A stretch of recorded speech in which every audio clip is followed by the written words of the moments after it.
O Núcleo de Proteção à Criança e ao Adolescente Vítimas de Crimes, o NUCRIA, está investigando a morte de um bebê ocorrida na semana passada no bairro Jardim Guaraituba, aqui em Paranaguá. Veja na reportagem.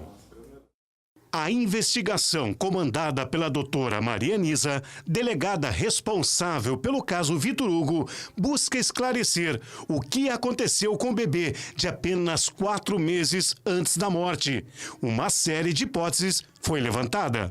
O bebê era saudável, aparentemente bem tratado, mas que morreu na noite de quinta-feira após dar entrada no hospital regional quase sem vida. Mas o que teria acontecido com Vitor Hugo? Ele foi espancado, foi sufocado pela mãe, tendo a boca e o nariz tampados, ou uma hemorragia pulmonar bilateral, resultado do avanço de um quadro infeccioso, já que não havia marca de lesão no corpo e nenhum osso quebrado. Maus tratos não necessariamente demanda a existência de agressão física, espancamento. Uma pessoa que morre de fome também está sendo maltratada. Uma pessoa que está sendo negligenciada nos cuidados de saúde está sendo maltratada. E em relação a isso, há uma pesquisa, né, da anatomopatológica, da separação de várias partes dos órgãos da criança para fazer essa análise de problemas de saúde. Outra questão de maus tratos que estava evidente era a asfixia, né? E por causa disso a criança acabou falecendo, ela não conseguiu respirar. Doutora, qual é a linha que a senhora está levando de investigação para tentar concluir o mais rápido possível esse triste episódio?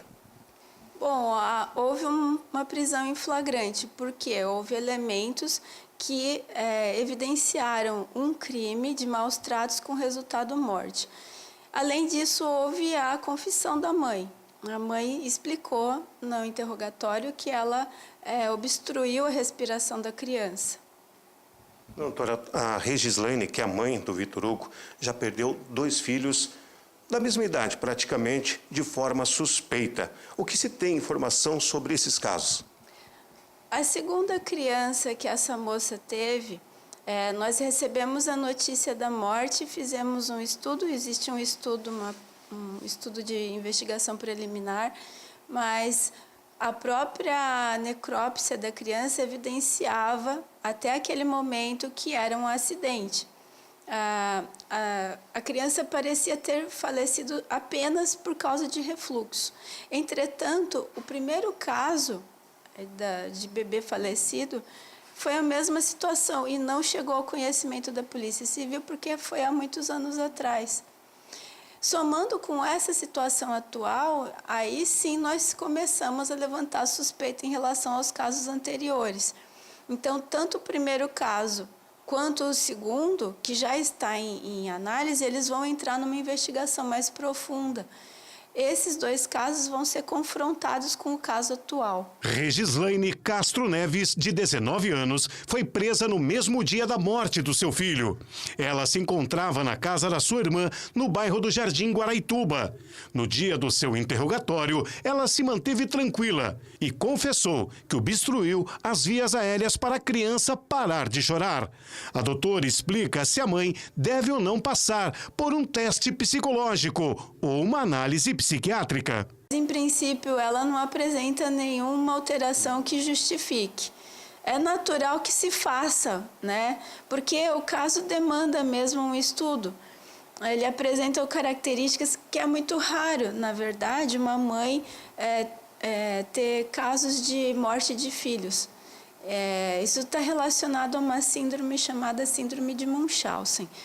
No caso da síndrome de Munchausen, muitas mulheres provocam a doença da criança para que elas recebam atenção, como sendo mães sofredoras, que as crianças estão sofrendo, e ao mesmo tempo elas se apresentam para a sociedade como uma mulher que cuida muito das crianças. Então, muitas vezes, as mulheres que entram nesse tipo de comportamento, elas também podem vir a cometer o homicídio das próprias crianças. São casos bem raros. Então, a perícia em relação à agressora é viável, ela é possível.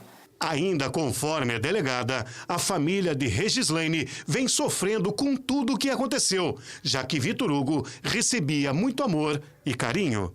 Que vale a pena comentar publicamente que foi ela a noticiante principal da situação, né? Ela evidenciou uma preocupação com a criança, porque tanto essa criança que faleceu agora quanto a criança que faleceu ano passado, eles recebiam um bom tratamento por parte da família. Isso é muito importante destacar. O problema estava com a agressora materna, apenas essa. Então, tem de restringir, porque é importante falar isso, porque a família está sofrendo. As pessoas precisam entender que a família está sofrendo e respeitar esse sofrimento. Regislane continua presa à disposição da justiça. E nós vamos continuar aguardando o desfecho dessa história toda, que me parece que cada vez complica mais a vida dessa jovem aí. Vamos aguardar.